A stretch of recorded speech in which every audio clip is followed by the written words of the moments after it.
Hello guys, what is up? My name is Dylan. Welcome back to the Popcorn Podcast. Welcome back, Theo Brown. Hello. You've just been on an episode. This is back-to-back Theo Brown episodes. Yeah. A double boogie whammy. Importantly so. Yes. It's somewhat of a double feature series we have just going on here. Of course, if you have seen the thumbnail or the title of this video, you will know that we are going to be reacting to the Oscars. But here is the special little ingredient of this episode. Yes. Theo has actually seen the Oscars. He has watched the 96 Academy Awards and watched it last night. I, on the other hand, this is the first time in quite a long time where I actually haven't stayed up live to watch it. So I haven't got a clue who has walked away with a golden trophy in their hand. So essentially, this is going to be somewhat of a fun game element to it. I'm going to try and guess who I think has won in each category, and I think there are 23 categories? Yeah, 23 categories. And we can see, let's see how many predictions I can get right, essentially. And then if I apparently... Yes, so I've brought something for Dylan, which is... He came prepared. An Oscar. And so I'll be tracking how many predictions he gets right, and if he gets above 20... If I get he gets an Oscar. That is a lot, though. That is the aim. I think out of 23. I don't know. I feel like, maybe with a little hint here or there. Okay. To dissuade you from going down terrible paths, but I think it's on the table. So basically, this is Theo Brown's debut as a host on the Popcorn Podcast. I'm essentially a guest today. Yeah. In fact, if anything, we should be sitting in the opposite chair. So yeah. So are you ready? Are you ready? Yeah, I am ready. I'll try and do a good job. Okay, cool. Better than Jimmy Kimmel, no. How was Jimmy Kimmel? Because obviously, I might watch it later tonight. Yeah. But I'll set the scene. So in the UK, the ITV obviously bought the rights to do the Academy Awards. Was it not Sky this year? No, I didn't think so. It was ITV on the UK channels. Yeah. But Jonathan Ross was doing this sort of extra show on top of it. So whenever the ads would cut away at the Academy Awards, we'd cut to Jonathan Ross and like a group of sort of people. To be honest, it was terrible. That whole segment. No. I was like thinking. I was thinking it was going to be like a really fun experience. Yeah. But they just didn't have much film knowledge. Yeah. They were slagging off Oppenheimer. Wow. They were saying it's a biopic, not that interesting. They were slagging off, Killers of the Flower Moon. Yeah. It was crazy. Just five random people. It felt that just didn't know much. Yeah. I mean, I feel pundits, man. Yeah. I feel like what it sounds like is they've tried to get a group of people together to kind of sort of attain to the kind of general audience. I think they wanted it to be like a casual, what would be happening at home. Yeah. Situation, so people that have a general knowledge about film but aren't experts. Yeah. But actually, I'd much prefer it if you had, Mark Commode or someone in the know, someone who really understands the award season as well. Like they were making predictions that weren't even relevant to the season. So people were saying, I think Maestro could win. It's you know what I mean? They just don't know. Yeah. I kind of want to watch it now. It was really irritating as a film lover and as a film fan, just having people that just don't really know much talk about it. Obviously, Jonathan Ross is a big film expert, but it felt a bit weird. Other than that, so we jumped in with Jimmy Kimmel's Monologue, and the good thing about him is he's very confident. Yeah, moves quickly. You feel like you're in good hands. Yeah.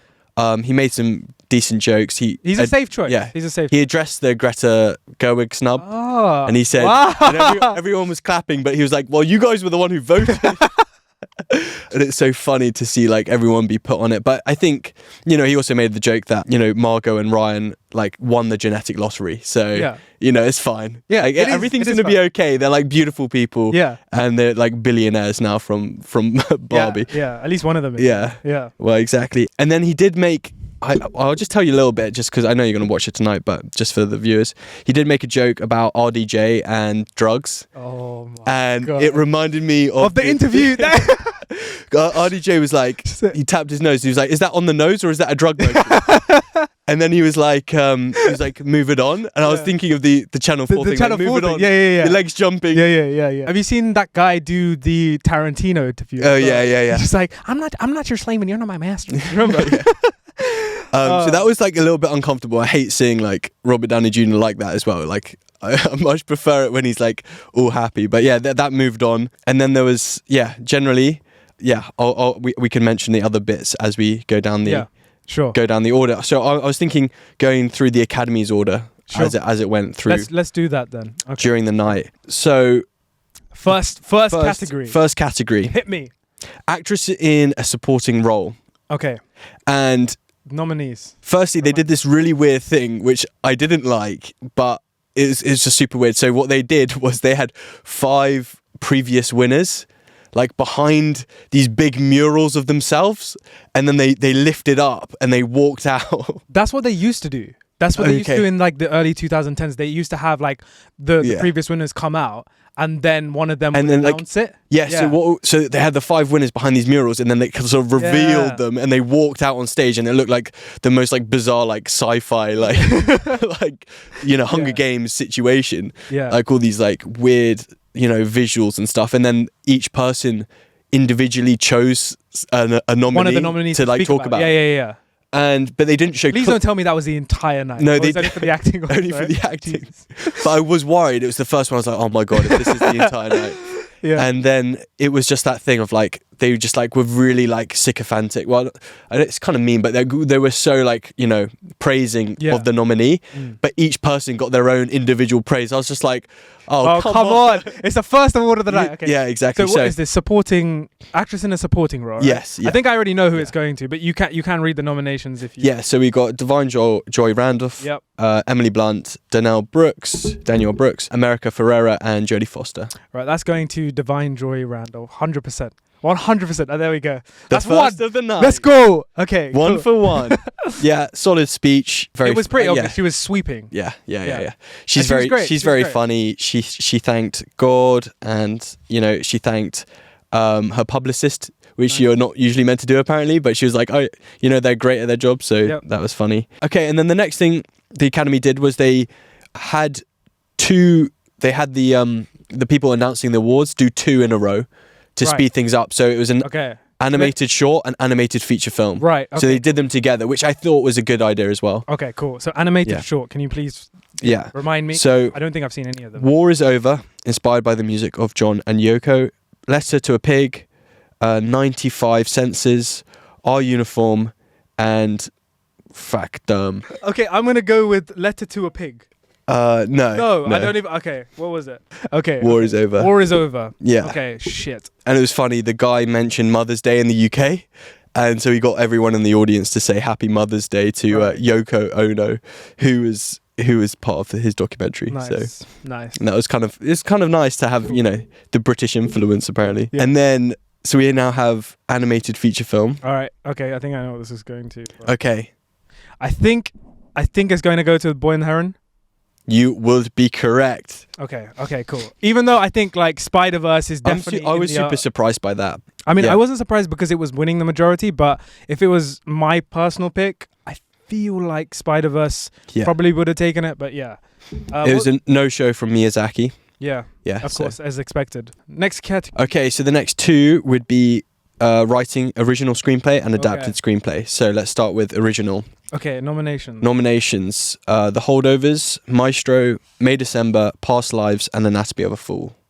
Oh, it's got to go to Anatomy of a Fool. 100%. You would be correct. Justin Trier, yes. You would be correct. Cool. So far, 1, 2, 3. I've got 3 out of 4. 4 out of 5. 4 out of 5. Okay, cool. Writing adapted screenplay, we have American Fiction, Barbie, Oppenheimer, Poor Things, Zone of Interest. Oh, this is where it gets tricky. So I'm going to go with my gut, and I think my gut is saying American Fiction. And you'd be correct. All right, there we go. Okay, that is... 6 out of 5. 6 out of... 5 out of 6. 5 out of 6. Okay, cool. Sad it wasn't Nolan, but... Yeah. But it was cool to see audience, the awards being spread out, and... I would say Cord Jefferson made my favourite speech of the night. Okay, cool. Don't spoil it. Okay.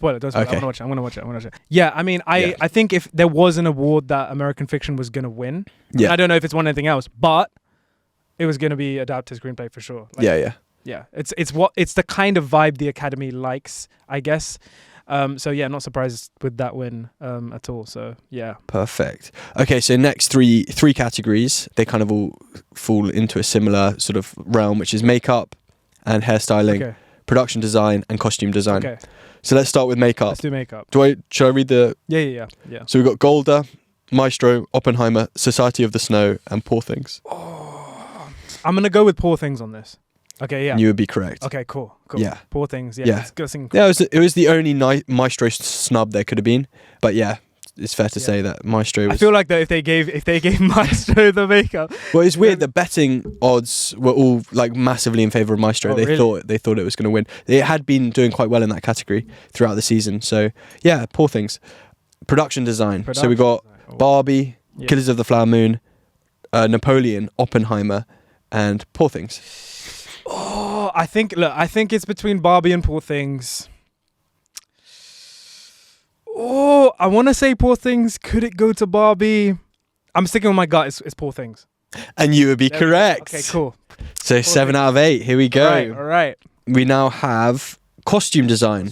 Again, similar situation. Barbie, Killers of the Flower Moon, Napoleon, Oppenheimer, and Poor Things. They're the exact same for yeah, they are. Yeah, I'm going with Poor Things again. There has to. Those costumes are incredible, man. They go together. Yeah. So it won, those 3 awards. So makeup, production design, and costume design. Yeah, all the very practical. Which arty. Barbie was up for all 3 of them, and it's just interesting that they went for Poor Things on all 3. Yeah, it's like what we were saying about the whole originality versus like based on existing looks. It's less commercial for sure. Yeah. Like it's more of a European art house film than Barbie. No, definitely, and it's much more within the Academy's taste. I feel like if it was Poor Things and Barbie in different years, Barbie might have just taken that. Yeah. But yeah, no. And I would know Holly Waddington won for the costume design. Yeah. She's British, and so it felt very British the whole evening. There was some lots of Brits winning and saying thank you, and then she referenced Mother's Day as well, which was interesting. So we're now on to international feature film. Yeah. Okay. So we have Il Capitano, Perfect Days, Society of the Snow, The Teacher's Lounge in Germany, which I want to check out, and The Zone of Interest. Okay, well, this has to go to The Zone of Interest, 100%. And you would be correct. There we go. So how many is that now? So that's 9 out of 10, I think. Okay, cool.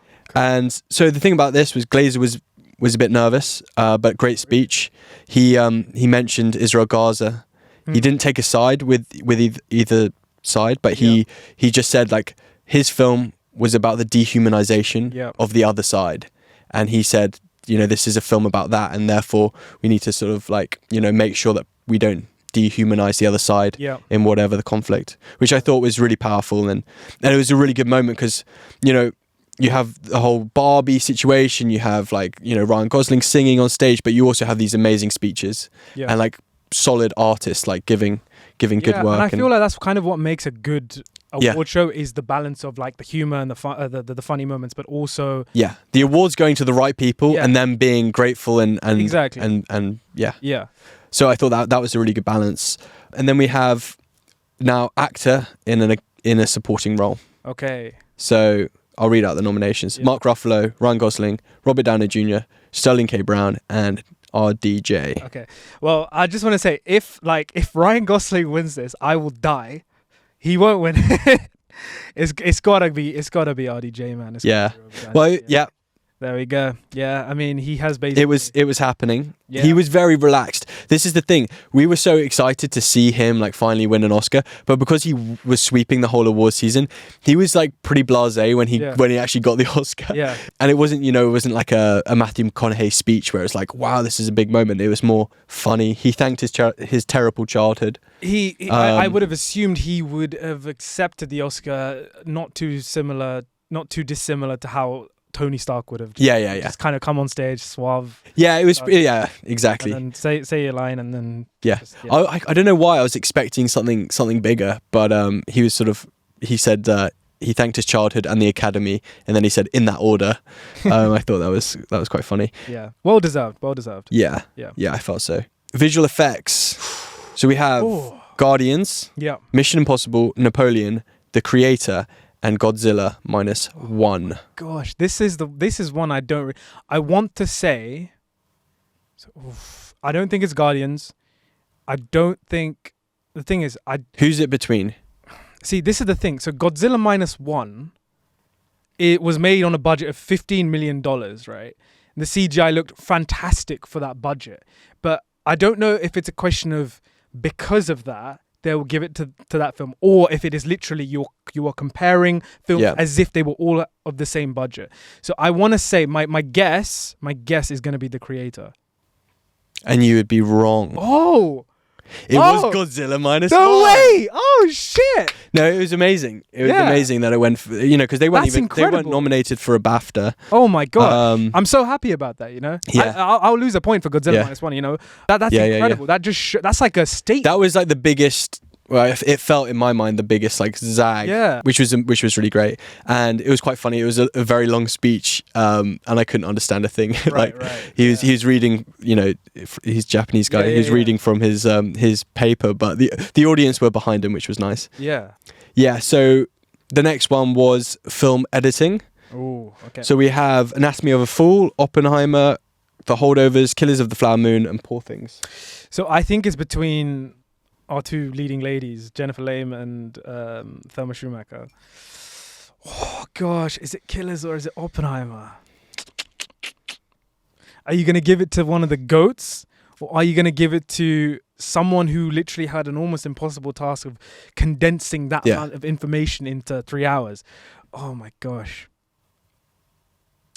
Okay, I'm gonna go with Jennifer Lame. I'm going to go with okay, there we go. And you would be correct. Yeah. I looked at her career. It's really interesting. Hereditary? Yeah. Tenet? Oppenheimer? Yeah. I don't know what she did before. Manchester by the Sea was her big break when she started getting nominated for stuff. She got nominated for a BAFTA for that. And I love the editing in Manchester by the Sea. So, what an amazing... Very well deserved. What an amazing career she's having. Okay, so the next two would be a documentary short and documentary feature. I'm not too sure about that. Documentary short would be Last Repair Shop, the ABCs of book banning, the Barber of Little Rock, Island in Between, and I don't know, Nai Wapu. Theo, you're coming out with all sorts of I have no idea how to pronounce these things. Okay, well, I'm so glad I don't have to do this on stage in front of everyone. Yeah, I mean, this is so harsh taking a point from me for things I... Yeah. But do you remember what the ones that were... I don't remember what one before. Can you read them one more time? The Last Repair Shop, the ABCs of book banning, the Barber of Little Rock, Island in Between, and Nai Wapu. You know what? Fuck it. I'm going to go for Bant's Nai Wapu. No. It's not. It was The Last Repair Shop. Okay. Which I think... I would definitely, I haven't seen it, but everyone's recommending. Apparently it was a really great documentary short about, musical instruments in LA. So it was like a hometown thing. Okay. And when they when they announced the nominees, that got the biggest clap from the audience. Right. So I felt like there was like a home advantage there, being an LA short film. Yeah, I mean, I just haven't watched any of these, so apologies. And I just, So documentary feature. We have 20 Days in Mariupol, Bobby Wine, The Eternal Memory, Four Daughters, and To Kill a Tiger. Same situation. One more time, please. 20 Days in Mariupol, Bobby Wine. Let's go with 20 Days in Mariupol. Yeah, you would be correct. Okay. Yeah, it's been sweeping, and he made an amazing speech. He said he wouldn't want to win this. He said he didn't want to make this film, and that he would trade the Oscar for the events not to happen. Right. And he really captured the audience with his speech. I thought it was really well done. Yeah, so cinematography. Right. So we have El Conde, Killers of the Flower Moon, Maestro, Poor Things, and Oppenheimer. It's quite cool that Maestro was nominated for this. Yeah, Matthew Libatique, right? Oh gosh. See, the thing is, I want to say Hoyte van Hoytema for Oppenheimer, but I also think there's close competition between that and Poor Things. You've said that before. But I'm going to stick with my guns, and I'm going to say Hoyte van Hoytema wins his first Oscar for cinematography. Yes, come on. Oh my god. Yeah, it was good. Yeah, I think it was expected. Yeah. It was cool. He asked young filmmakers to use celluloid. He said, just try it out. And he said the image looks pretty good. So I thought that was a nice touch. Yeah. Okay, so now we have live action short. Again, it's a bit of a difficult one if you haven't seen it. But if you were going to go with your general prediction from our conversation. Can you read the nominees out again? Invincible, The After, Night of Fortune, Red, White and Blue, and The Wonderful Story of Henry Sugar. I mean, the only one I really know, I haven't seen it, is Wes Anderson's. Yeah. So I'm gonna go with that. Yes. Okay. Cool. We're still intact. No Show from Wes Anderson. Is it? Yeah. Interesting. Maybe live action short is beneath him, but maybe not. I don't know. Okay, so sound, interesting category. The Creator, Maestro, Mission Impossible, Oppenheimer, and The Zone of Interest. So it's between two, right? Yeah, I mean, I don't even think it's between anything at this point, but if it was between two, it'd be Oppenheimer and The Zone of Interest, but it has to go to The Zone of Interest. That film, it doesn't work without the sound. The sound is half the story, half the entire experience of that, so it's got to go to the... I thought it was going to go to Oppenheimer, but it did go to The Zone of Interest. Yeah. Yeah, more Brits on stage, so there's the two, it was Tarn Willers and Johnny Byrne, and they're both very casual and very British. It was quite funny. Yeah, I remember reading a review, like a one-line review that said Zone of Interest, it was the most... What was the thing they said? They said the best film they ever heard.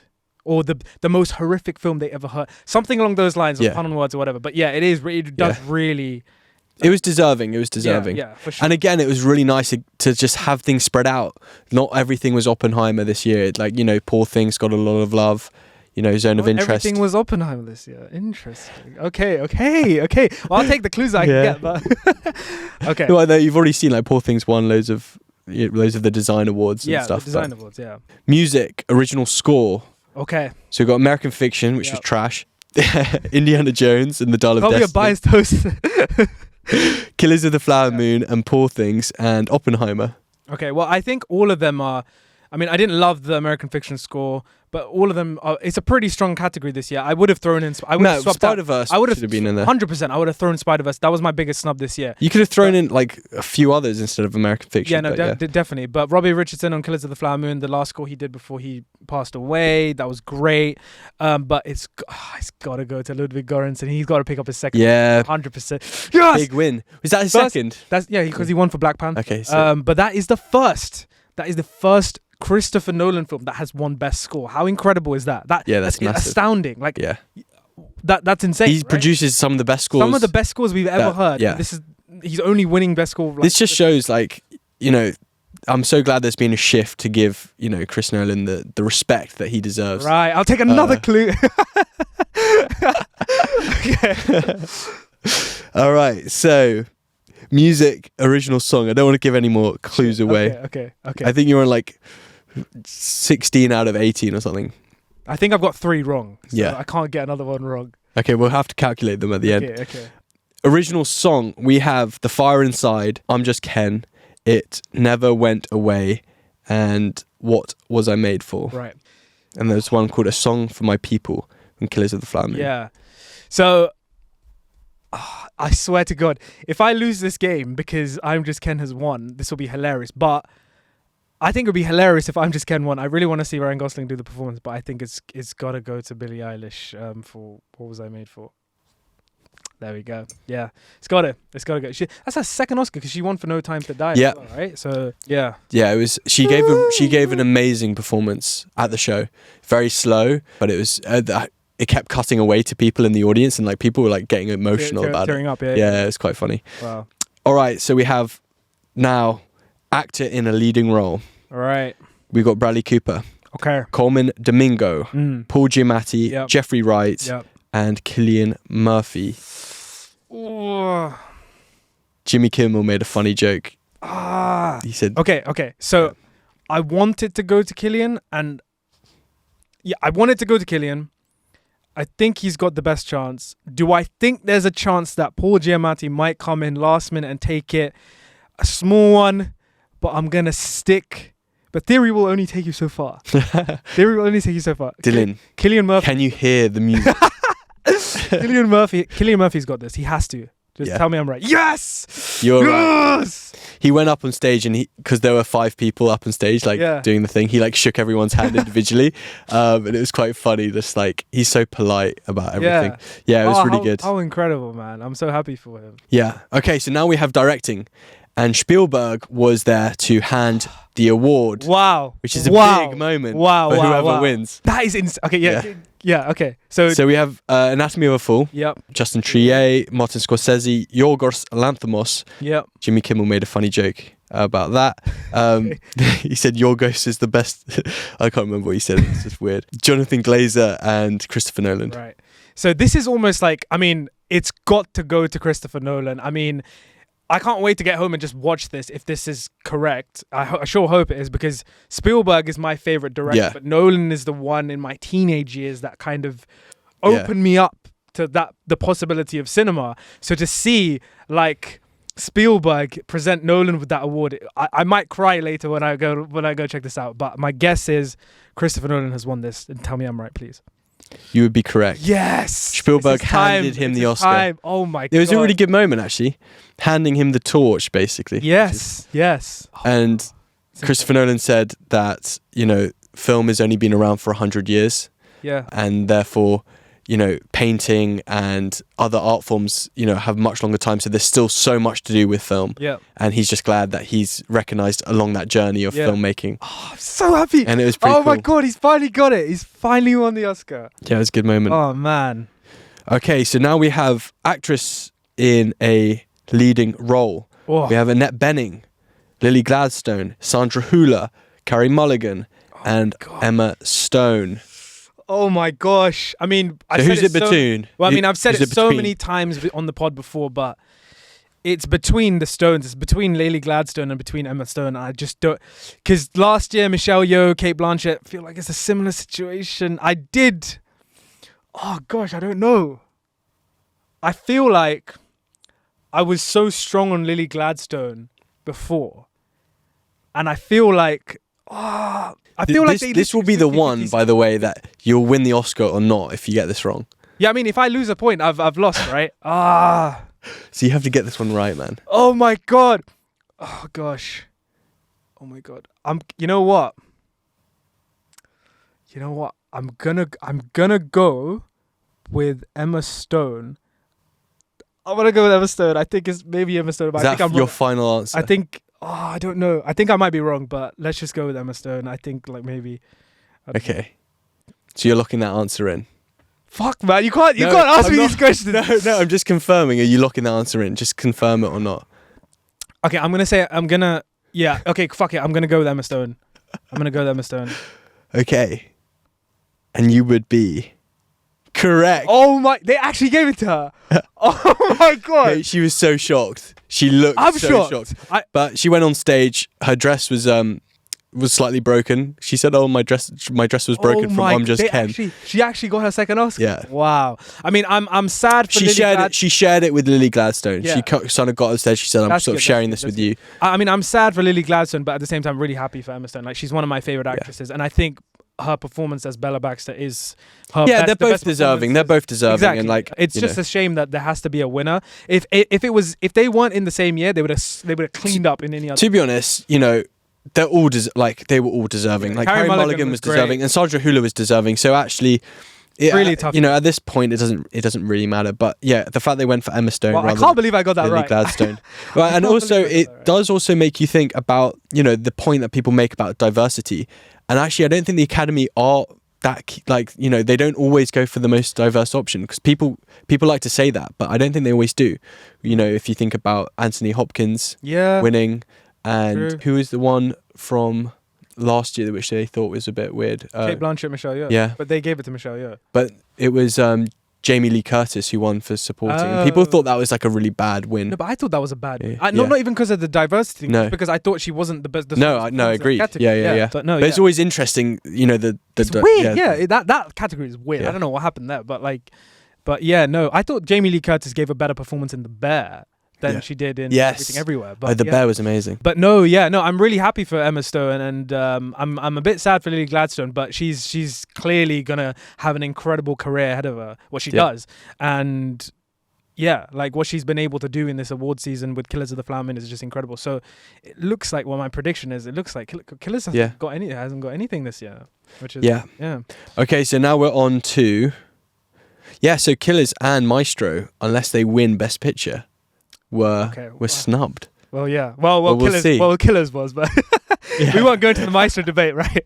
Okay. No, well, yeah, Maestro didn't really have much opportunity to win. So we have, let's go through the nominees. So some of the best films, as a selection of nominees that we've had in ages. So we've got Zone of Interest, which was great. Poor Things, which was great. Yep. Past Lives, really good. Maestro, I loved it. Killers of the Flower Moon, bit long but good, but really good as a film. The Holdovers, really, really nice. Really great. Barbie, Anatomy of a Fall, American Fiction, and Oppenheimer. What a great range of films as well. Like, two films there are the same.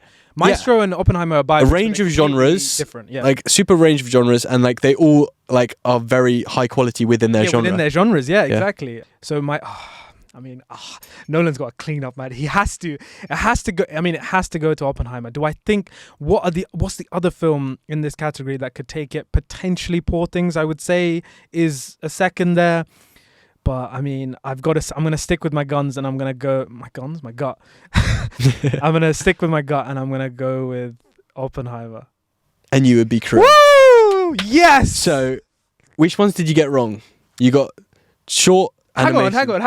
Whoa, let's just take a second. You did Oppenheimer really well. won. Oppenheimer's won. Christopher Nolan has won Best Director. The acting categories have been swept by Cillian Murphy and Robert Downey Jr.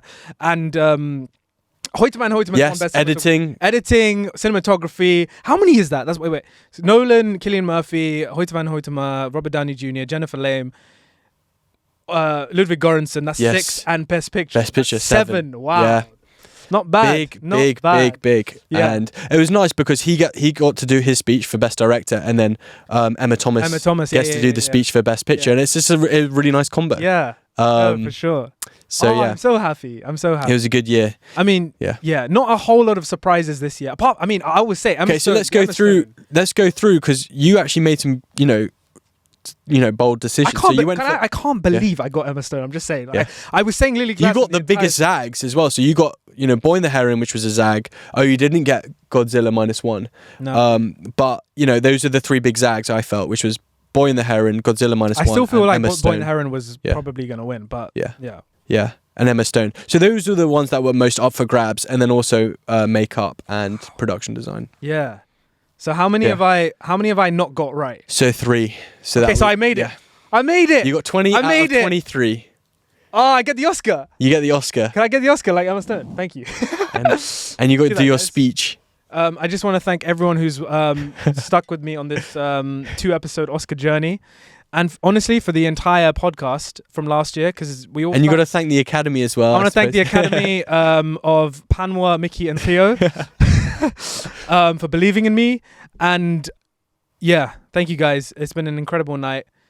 20 out of 23. I'm sorry. That's solid. I just passed. Passed. I'll take that. I'll see you at the after party, Mr. Nolan. So, well, thank you so much, Mr. Jimmy Kimmel, or Theo Brown, I should say, for hosting this little popcorn podcast predictions reaction to the 96th Academy Awards.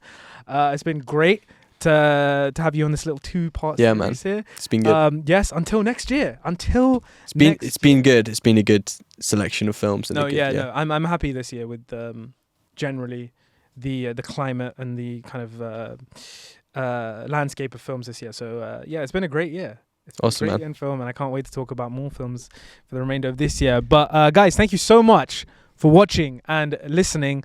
Do leave your thoughts on this year's Oscars down below in the comments section. We'd love to know what you thought. But for now, thank you for watching, listening, and we will catch you very soon in the next episode of the Popcorn Podcast. Cheers.